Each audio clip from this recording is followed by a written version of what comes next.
नैनी ने सही मौका देखकर जैसे ही टाइकून लिविंग रूम में आया, बड़ी सफाई से उसके जूते उतार दिए।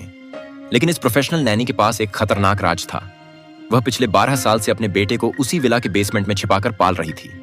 जैसे ही परिवार घर से बाहर गया, उसने तुरंत फ्रिज से सारा खाना निकाला, उसे बैग में भरा और एक छिपा हुआ दरवाजा खोलकर नीचे चली गई, जहां उसका बेटा उसका इंतजार कर रहा था, और हंसते हुए बोला कि आओ, परिवार कितने बेवकूफ हैं।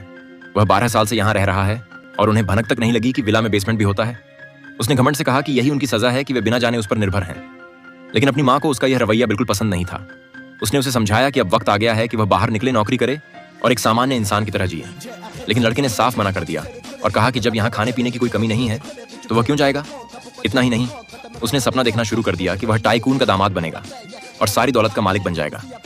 यह सुनकर मां भड़क गई और उसे निकम्मा और बेवकूफ कहकर डांटने लगी। तभी ऊपर से अचानक आवाज आई कि वे लोग वापस आ गए हैं और पूरी तरह भीग चुके हैं और नीचे आना चाहते हैं। ये सुनते ही औरत ने अपने बेटे को जल्दी से कुछ हिदायतें दी और खुद तुरंत ऊपर चली गई। उसे जरा भी अंदाजा नहीं था कि उसका बेटा अब कुछ और ही सोच रहा है। वह चुपके से ऊपर आया और एक पजल का टुकड़ा उठा लिया।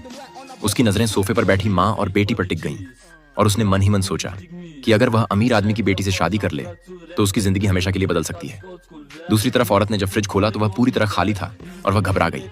उसे तुरंत लगा कि कुछ गड़बड़ है। उसने अपने पति को बताया और शक जताया कि नैनी ही खाना ले गई है।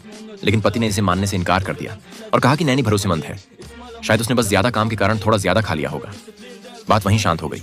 लेकिन अगले दिन जब घर खाली हुआ तो वह आदमी चुपके से फिर उसी छिपे दरवाजे से ऊपर आया और सीधे लड़की के कमरे में घुस गया। फिर वह उसके बिस्तर पर ऐसे लेट गया जैसे वह उसका अपना हो, और वहीं उसे बिस्तर के पास एक लॉलीपॉप दिखा जिसे लड़की अभी तक खा नहीं पाई थी।